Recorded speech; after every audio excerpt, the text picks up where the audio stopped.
ঘটনা আপনাদের বলি।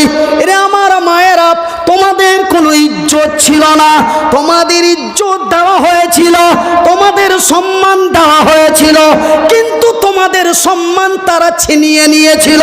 ওরা যেন নবী মুহাম্মাদের লোক নয় রে, ওরা যেন ছিল আবু জেহেলের লোক, ওরা যেন মুসার লোক নয় রে, ওরা যেন ছিল ফেরাউনের লোক। তোমাদের ইজ্জত, তোমাদের সম্মান ছিনিয়ে নিয়ে তোমাদের গর্তের ভিতরে পুঁতে দিল। কেমন করে পুঁতে দিল? তোমাদের উপরে কোনো দয়া ছিল না, তোমাদের উপরে কোনো মায়া ছিল না, তোমাদের উপরে কোনো ভালোবাসা ছিল না, তোমাদের উপরে কোনো কিছুই ছিল না। ভাইজান বন্ধুরে, একটি ছোট্ট ঘটনা আপনাদের বলি। আমি মনিরুদ্দিন, আমার নাম হলো মনিরুদ্দিন, আমি হলাম আখেরি জামানার লোক। আমি কোন জামানার লোক? আখেরি জামানার লোক। আমার নাম কি? মনিরুদ্দিন। আমার বিবির কাছ থেকে আমি বিদায় নিয়ে এসেছি। আমি যখন বাড়ি থেকে বেরিয়ে আসলাম, হাজারার মাকে ডেকে বললাম, ওগো হাজারার মা, ভালো করে থেকো, ভালোভাবে চলো, সুন্দর করে থেকো, ভালো করে কপাট দরওয়াজাগুলি লাগিয়ে দিও। আমি এতক্ষণ পরে ফিরে যাব। আমি যেমন আমার বিবির কাছ থেকে বিদায় নিয়ে এসেছি, আমার বিবিকে যা বলার আমি তাই বলে এসেছি, কিন্তু ওই জামানার নাম হলো জাহেলিয়াতের জামানা, আর ওই যুবকের নাম হলো দাহিয়া কালবি। ওই যুবকের নাম কি? দাহিয়া কালবি। ওই দাহিয়া কালবি আমারই মতো বিদায় নিয়ে বাড়ি থেকে আসছে। বাড়ি থেকে আসার সময় বিবি সাহেবারে ডাক দিয়ে বলছে, ওগো বিবি সাহেবা রে, আমার সুন্দরী রমণী বিবিরা, তোমারে রেখে চলে গেলাম, বেশ কিছু দিনের মতন চলে গেলাম। বিবিরে বেঁচে থাকলে দেখা হবে, মরে গেলাম তো চলে গেলাম। বিবিরে তবে বিদায় কালে তোরে একটি অনুরোধ জানাই, তোমার তুমি জানো গর্ভবতী, তোমার গর্ভে ছেলে আছে না মেয়ে আছে জানি না, বেটা আছে না বেটি আছে জানি না, কিন্তু বিবিরা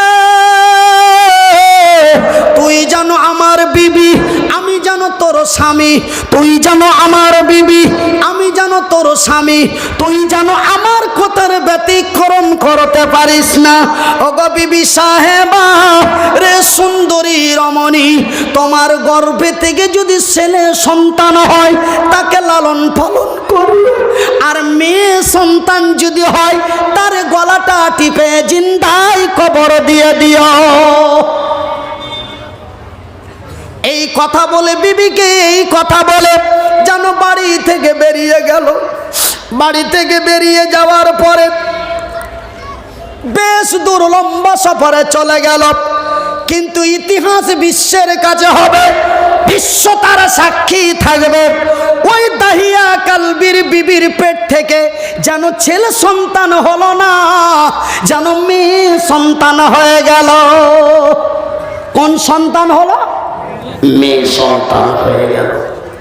কিন্তু হায়রে দয়াপতি দরদিনী মা, হায়রে জনম দুঃখী মা, হায়রে দয়াপতি দরদিনী মা, হায়রে জনম দুঃখী মা, মা যেন সন্তানকে মারতে পারে না।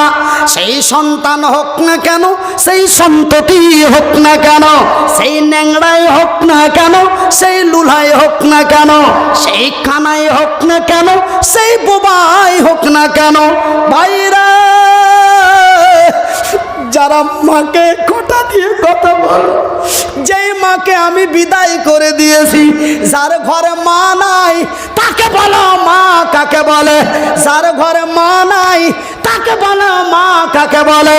রে আমার মায়ের, আমার বন্ধুরা, যারা মাকে খোটা দিয়ে কথা বলো, মা কাকে বলে রে আমাকে জিজ্ঞাসা করো, মা কাকে বলে রে আমাকে জিজ্ঞাসা করো। আপনারা বলবেন মনিরুদ্দিন ভাই তুমি আরবি পড়েছো তার জন্য নাকি জানো? না না না না না না, আরবি পড়ার জন্য জন্য বলি নাই ভাই, আপনারাকে মাকে লালন পালন করতে কষ্ট হয়েছে 8 বছর, আমাকে লালন পালন করতে মায়ের কষ্ট হয়েছে 14টি বছর। তবুও যেন মা আমাকে ফেলে দিতে পারেনি, তবুও যেন মা আমাকে মেরে দিতে পারেনি। মা যদি চাইতো রে, যেই দিন মায়ের গর্ভে থেকে এসেছিলাম সেই দিন যেন মা আমাকে নারী ভুড়ির সঙ্গে ভাঙা হাড়িতে ভরে, পলিথিনের মধ্যে ভরে মা যেন পানির মধ্যে ফেলে দিতে পারত। কিন্তু না রে না, মা এতই দয়ার জিনিস, না রে মা এতই মায়ের জিনিস, না রে না, মা এতই ভালোবাসার জিনিস। মা কোনোদিন তার সন্তানকে ফেলে দিতে পারে না। আমি মনিরুদ্দিন আমার পকেটের কলমটা দিয়ে লিখে দিচ্ছি বন্ধু, মায়ের পেট থেকে যদি ছাগলের বাচ্চা হয়ে যায় মা যেন তাও মারতে পারে না। তবে দাহিয়া কালবির বিবি মেয়েটাকে কেমন করে মেরে দিতে পারে? মেয়েটাকে যেন মেরে দিতে পারলো না, মেয়েটাকে যেন সুন্দর করে লালন পালন করে, আদর যত্ন স্নেহ করে যেন মেয়েটিকে সুন্দর করে মানুষ করলো। বেশ কিছুদিন পরে দাহিয়া কালবি বাড়ি ফিরলো। দাহিয়া কালবি বাড়ি ফিরে আসার পরে ছোট্ট মেয়েটা যেন টুকটুক টুকটুক করে বাড়িতে ফিরে। দাহিয়া কালবির নজর পড়ে গেল, এই মেয়েটা কে রে, এই মেয়েটা কার রে? এই মেয়েটা কি নাকি আমার বিবির তো গর্ভধারণা রেখে গেছিলাম, তবে আমার বিবির গর্ভ তো খালি দেখতে পাই, তবে মেয়েটা কি নাকি আমার বিবি নাকি ভয়ের কারণে বলে না। বিভিন্ন চিন্তাধারার দিক দিয়ে মেয়েটা যেন আমার বলে একান্ত স্বীকার করলো। সুন্দর করে বিবিরে ডাক দিয়ে বলে, ওগো সুন্দরী রমণী বিবি সাহেবা, বিবিরা কেবলমাত্র জানতে পারলাম, কেবলমাত্র জানতে পারলাম, অল্প টাইমে জানতে পারলাম এই মেয়েটি যেন আমার। ওগো বিবি সাহেবা, যখন জানতে পারলাম মেয়েটি আমার, আমি যেন নিজেকে আনন্দে আনন্দিত হয়ে, আমি যেন নিজেকে বড় উল্লাসিত হয়ে, আমি যেন বড় খুশি হয়েছি। বিবিরা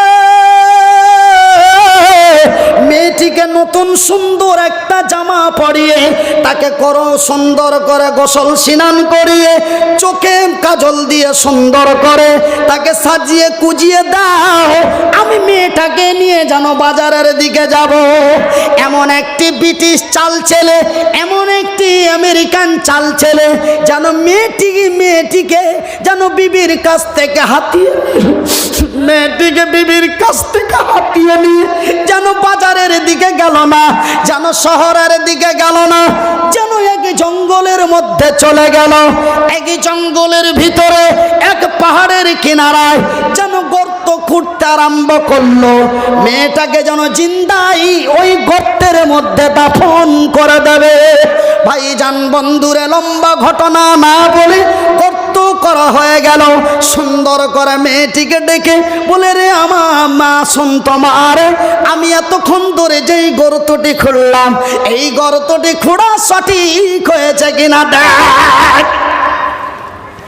ভাইজান বন্ধুরে, রে আমার আব্বা জানেরা, রে আমার ভাই জানেরা, রে আমার বন্ধুরা, রে আমার মায়েরা, রে আমার বোনেরা, এবার মেয়েটি বাবার কথা শুনে যখন গর্তটির দিকে দেখতে গিয়েছে, বাবা তার পিছন থেকে ধাক্কা মেরে দিল। মেয়েটি গর্তের ভিতরে পড়ে গেল।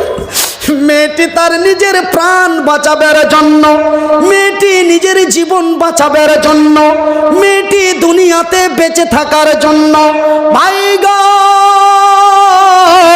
আমার ডান দিকে, আমার বাম দিকে, আমার সামন দিকে, আমার পিছন দিকে যেন আমার চাইতে শিক্ষিত বুদ্ধিজীবী লোক বসে আছেন, যেন আমার বাবার সমতুল্য লোক বসে আছেন, যেন আমার চাচা সমতুল্য লোক বসে আছেন, যেন আমার শিক্ষক সমতুল্য লোক বসে আছেন।